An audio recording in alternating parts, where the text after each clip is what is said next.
and welcome to Coffee with Claire. Today we are going to talk about mission statements. Now, do you have a personal or professional mission statement that you follow, or do you even know what a mission statement is?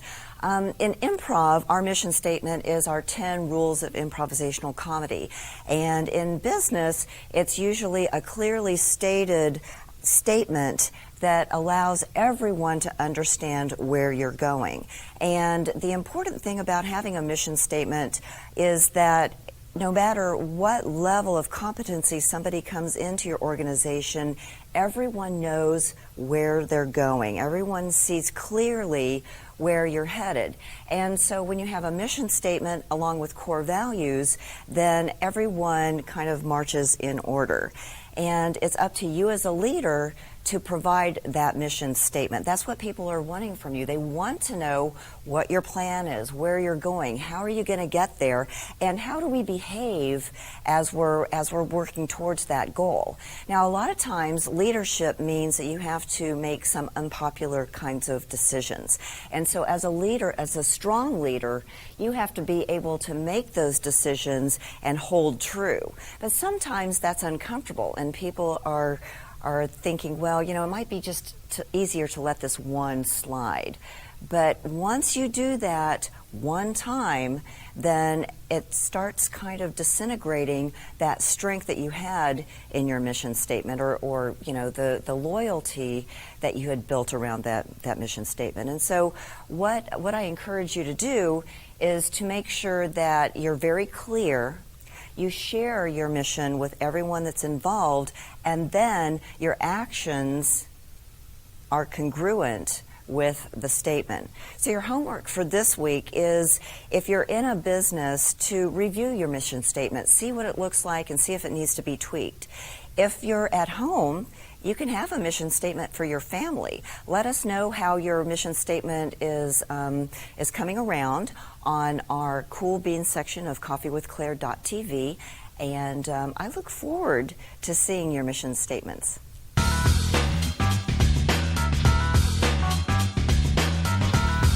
As you know, each show we have entrepreneurs, people who give back to the community, and people who like to have fun. And today I'd like to welcome Lon Ricker. Lon is the Chief Development Officer at the American Fallen Soldiers Project. And before coming to the American Fallen Soldiers Project, you've done a lot of work in the telecom industry, and about 20 years there, and then you were with I know you were with the Suitmobile, but before that, or after that, you were also with Frisco Family Services. Frisco Family Services. So before we get into the American Fallen Soldiers Project, tell everybody a little bit about how you made the decision, or maybe the decision was made for you, I don't know, to get out of the corporate world and go into a world that is a lot more about giving back to the community. Well, and it really kind of was made for me. I spent 20 years, as you said, with my background in electronics and computer science in the corporate world, and a lot of startup companies in software development and test. And I just burned out. And the company I was working for, they were getting bought out, and I had the opportunity to request a severance, and I went camping. I didn't know what I was doing. I went camping. Okay. My dog and I and my motorcycles, and didn't really know what I was going to do, but I started volunteering at the Suitmobile, a mobile soup kitchen here in Dallas. So you started out there as a volunteer before you actually got paid. I was stirring spaghetti on Wednesdays. Okay. And it was great, and just God led me more and more to get more and more involved. And like I say, I had no clue what I was going to do work-wise, but pretty soon they started asking me to do more, and I started running events. And the next thing I knew, I was the development director, helping grow the mission. So I've volunteered with Tango Tab and made sandwiches, and we donated the sandwiches to the Suitmobile, and I've actually been at the location. It is amazing how you utilize every single inch of space there. And that's nonprofits, right? We've got to do as much as we can with what we have available, and it's usually not a lot.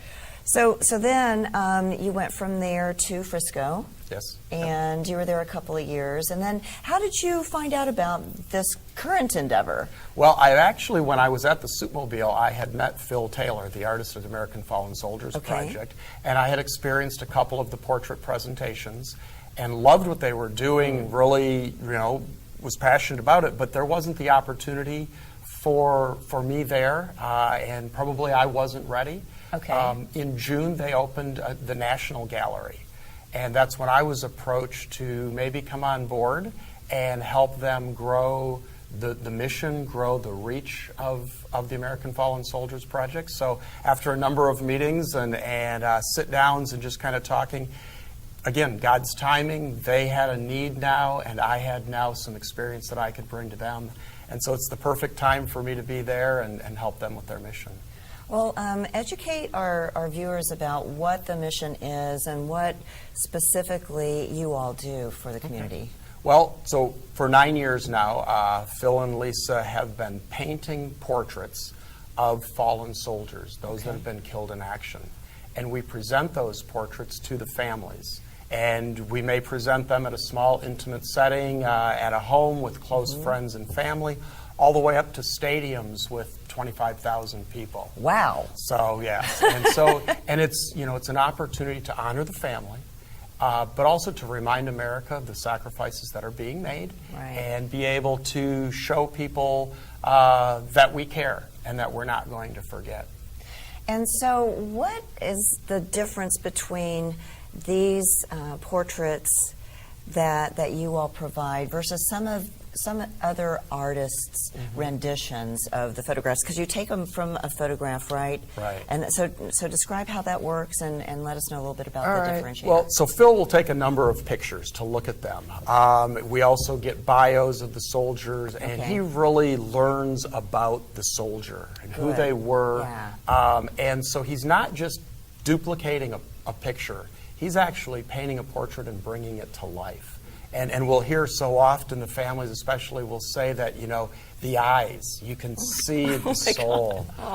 Or that little smirk on his face, he always had that. So Phil really captures that. So he's bringing them to life through that portrait. Wow. So, and it's hand painted. There are artists out there that will use digital, they'll take a face and they'll put it on a body of a soldier or things, and some nice work and everything. But this is really bringing the portrait, bringing the soldier to life. Now, is it painting, or is it a combination of writing utensils as well as painting? No, he uses acrylic paint. It's all painting, and it's amazing. He's not one that you're going to sit there and watch. Usually his door is closed, but I have been in the studio a time or two when he's in there painting away, and he'll paint and he'll decide that nope, that's not it. He'll cover it and he'll start over. Or again, wow. It's got to be perfect in his eyes. So when the family sees that, they're like, that's them. And there's no doubt about it. So when the families get the portraits, are they recommended to you guys to have the portrait made, or do they fill out an application, or how does that work? So the families have requested that a portrait has been done of their daughter, son, mom, dad, brother, sister. So they put in a request, they fill out a bio, let us know who the person is, how they were killed in action, and they will send us pictures. And then we will reach out to them to get more information and to start that interaction. As I said, the presentations are done quite often at events. So while Phil is painting the portrait, Lisa is reaching out to the family, and she's coordinating the event. We fly the families in, we put them up. In addition to the original portrait, we also will provide reproductions for all the rest of the immediate family. Oh, wow. And these are all gifts to the family. There is no charge to them, so we'll bring them to the events. And they actually don't know which picture Phil has selected for the portrait. Oh, so it's a real unveiling. So at the unveiling, they amazing. have no clue what they're going to see. So besides, he'll take the picture, but he'll take a collaboration of pictures to bring through that and unveil it. And as I said, then the immediate family will also get various sizes, depending on their needs, reproductions of the portraits as well. So you said that they're not charged for these portraits. It's got to cost a lot of money to put this event together and fly them in, and even Phil's time of putting the portrait, getting it out of his head, out of his heart, really. Exactly. And onto the canvas. So how are you guys funded? Well, we are a 501c3. Okay. We are a nonprofit, and so we are supported by corporations or individuals or groups that believe in what we do, that want to be a part of that and help us out that way. And your location is in Addison, Texas. Correct. How can individuals, maybe they don't have a big company that can help out, but how can an individual like me come in and help out with your movement? Oh, excellent. Well, there are a number of ways. Obviously, on our website, AmericanFallenSoldiers.com, okay, they can make donations there. But so we just, as I said, we've opened the gallery, and we're still building out a lot. We're open to the public Monday through Friday, but we are building a walk of honor in front of the gallery. Oh, cool. So there are 8x8 paver stones that will be placed out there. It's about that big. Yep. Okay. And so they will be inscribed. So if people want to be a permanent part of the gallery, whether they want to do it in honor of someone, in memory of someone, or just as their family recognizing the service that men and women are making for the country, they could sponsor a brick. This work is so important because we've got to make sure that we're remembering the sacrifices that are made on a daily basis by everyone that's involved. Mom has to say goodbye to her son and not get to see him for however long, 2 years or so, and misses out on all those special occasions. Or mom goes to war and her kids are growing up without her being there. Right. And you never know if this time that I say goodbye to you is going to be the last time I ever see you. So being able to bring something like that basically back to life for them, I think is just an amazing, heartfelt effort that I really hope that all of you guys check out.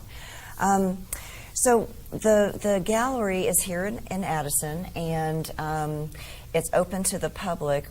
You also allow people to rent the venue for special events and things like that too, or are you getting to that point? And so and it's not an event space. We don't do any rental if somebody wants to make a donation. But for example, groups have come in and wanted to have, for example, a company came in last week, and to recognize all of their veterans, they invited their veterans that morning to come to the gallery, and they had pastries and coffee and things, and they actually had a little event, if you will, but it was recognizing and thanking their veterans for the service that they had done for the country. They presented each of them with a challenge coin from the company, and then they introduced Phil and Lisa, and we told them about the gallery, and then we spent a good part of the morning with them walking around. Again, they were veterans, so some of them may have known some of the people that we've painted. Oh, wow. But they also could see that we were going to, exactly what you talked about, we were honoring the sacrifices that they made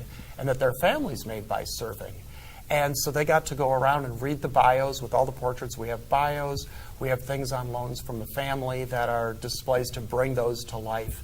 And the feedback that we got from the veterans and from the company both was this was one of the best events that they had had, because they could have gone to lunch and sat down and eaten lunch, talked to the person next to them, right, and then all gone back to work. Sure. Where this was, they were interacting, people were walking around, people started telling stories of when they had served. Wow. And things that they had gone through. So that's the type of event, if you want to say an event, that we want to do, is where it's complementary to what we're doing and honoring, and it's raising that awareness and inspiring people and educating people of what's going on. And what a great way to keep people really understanding who they're working with, to get to know them at a much different level, I think is really a real strong way to build a team, because they get where you're coming from. If you have a trigger, right, it's probably good to know about it. Sure. So you can respect it, right, not right, change it, but just respect it and know that it's there. So what's the best way for our viewers to get in touch with you or get in touch with your organization? How can we find you? Really the website, which is AmericanFallenSoldiers.com. Okay. And all of our contact information is there, and that's a great way they can reach out through that. Our phone number is on there as well. As I said, the gallery is open Monday to Friday, 10 to 5. We have a Facebook page, so for those that aren't here in the North Texas area, they can visit that and follow us, and we post pictures of not only the groups and the portraits, and it's great. We have a lot of veterans that come through and visit the gallery, so we get to connect them with other people and things. So that's really a good way to be involved if you're not local. And yeah, just because you're not, you're out of state or out of country, it doesn't mean that you can't support these guys. And there's a lot of things. Well, you said that you go and travel all the time anyway, so they might be able to catch one of your events that's closer to where they are. And we do have an events page which tells where we're going to do presentations. So we can find like that you if they're open to the public. Exactly, exactly. We definitely want to be found and love the opportunity for people to support us to be part of those presentations. Awesome. Well, Lon, thank you so much for being here today. Thank you, Claire. I really appreciate it. And thank you for what you're doing with bringing people on the show to help raise the awareness of what people are doing, but how others can get involved as well. Thank you very much. You bet.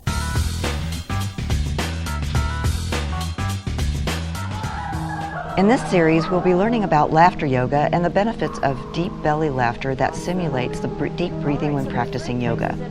It was developed in 1995 by Dr. Madan Kataria, a medical doctor in Dubai, India. Dr. Kataria discovered many modern scientific studies that described at length the proven benefits of laughter on the human mind and body. Ha, ha, ha. Ho. What laughter yoga is, it's all about bringing laughter to your body to help you breathe like yoga poses do. And so deep breathing has a lot of benefits, all right? Number one, of course, it gives us more oxygen in all of our cells. Number two, it releases endorphins. Does everyone know what endorphins are? What are endorphins? Yeah, they make you feel good. And there's also a lot of psychological benefits of laughter yoga because it allows you to release any kind of stress, which is really helpful in our really busy lifestyles. As you know, everybody's got 1,000,001 things going on, and so it's kind of nice just to get out of your head and into your heart. Laughter yoga is a unique concept where anyone can laugh for no reason without relying on humor, jokes, or comedy. Deep breath in.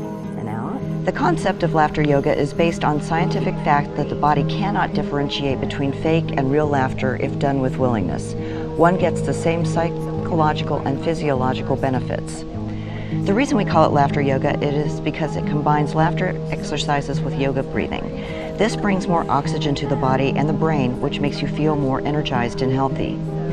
We initiate laughter as an exercise in a group, but with eye contact and childlike playfulness, it soon turns into real, contagious laughter. So as you know, in the percolator section this time, we are working on laughter yoga techniques. And so Lon is going to do a little bit of laughter yoga demonstration with me today.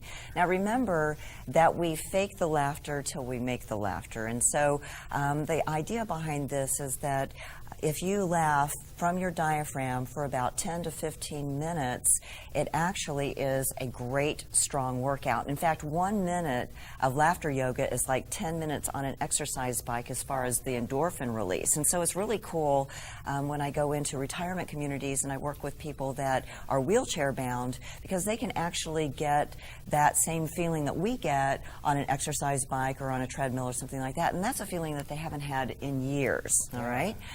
So what we do is we pretend we're laughing until we actually start laughing in real life. And the reason we do this is because we want to push all of the old air from our diaphragm out, okay? Because otherwise we just keep breathing very shallowly, and we have a lot of stale air that stays in us. And you know what? If we all had 100% oxygenated cells, there wouldn't be any cancer, because cancer can't live in an oxygenated cell. So there's a lot of really great benefits to laughter yoga. So what we're going to do is we're going to do a little bit of a pantomime.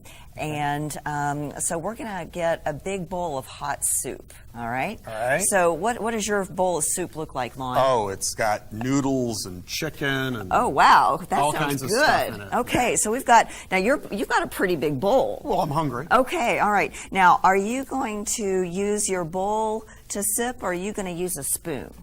Well, I start with a spoon. You start with a spoon. My mom taught me, but then I'll be working up, and she's not looking. When you're in company, you'll do that, but Right, if otherwise your face is in your bowl. We're just Okay, gonna- I gotcha. All right, so we've got our bowl here. You're going to use your spoon, right? Okay. Oh, look, I just dropped my bowl. Yes. Okay.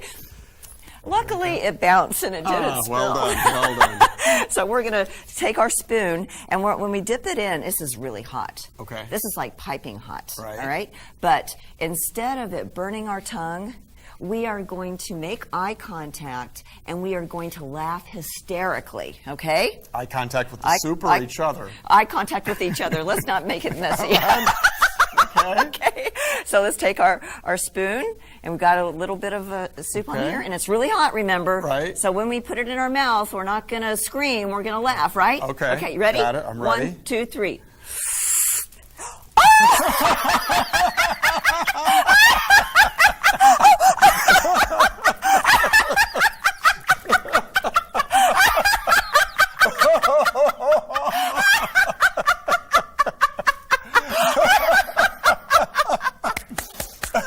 Good job. Woo! All right. that was good. How do you feel? I feel good. Yeah? I feel good. Where do you feel energy?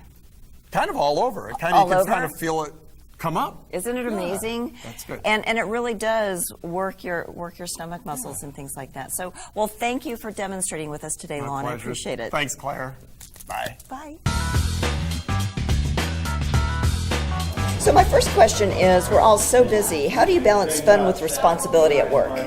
I try to have a good balance between family first and business second, but drive a thin line between having a professional life to support your personal life. So, however you can wage that, I guess, is kind of the healthy balance anyway. So don't put too much into one or the other. So, yeah. So what are some of the fun things or aspects about owning your own business? It's very fulfilling, very stressful, but at the same token, it's very nice to be able to provide a service for someone that sometimes don't even know that they need it, and be able to lend that helping hand in a time of need, if someone needs a little pick me up kind of thing. So how do you encourage others in their life to have fun? You only live once, and you got to find something to enjoy and be passionate about, and try to remind people that don't take life too seriously because you only get to do it once. So. Yeah. What advice could you give someone that might be struggling right now as to how to keep it fun? I would say probably do your best to find the glass half full. Life is never going to be easy, and I think it's what you make of it. I think everybody has their fair share of adversity, and it's kind of how you handle it, I think, is the most important part. If it was easy, we'd all be doing it. So I think any situation has its good points and its bad points, and if you can find the good points, I think it's a very good starting point for finding some other good that maybe you might have been blinded by and being kind of on the negative side of things. So tell us a little bit about your business. I work for a company called Janssen Adjusters International, and we are the world's largest firm of public insurance adjusters. And so what that means is, in short, if you have to file an insurance claim on your home or business, the insurance company is going to send out their representatives, and a public adjuster is a hired representative for the policyholder. So for the home or business owner that's never filed an insurance claim before, not only is it scary, but sometimes there's a lot of unknowns, and you're kind of worried, take a misstep. We can take those steps for you. So if you had a happy dance or a happy stance, what would that look like? Man, I don't know. I hope it's a good one. But you want me to make one? Yeah. A happy dance? Or stance? I don't know. Maybe a Captain America kind of thing. One of those. So your homework for this week is to write down your personal or professional mission statement. And it's important to actually write it down, not type it on a computer, because when you write something paper to pencil, then it actually is a kinesthetic motion that embeds it more strongly into your brain. So write it out and share it with us on our Cool Beans blog site at coffeewithclaire.tv. And remember to follow the fun. See you next time.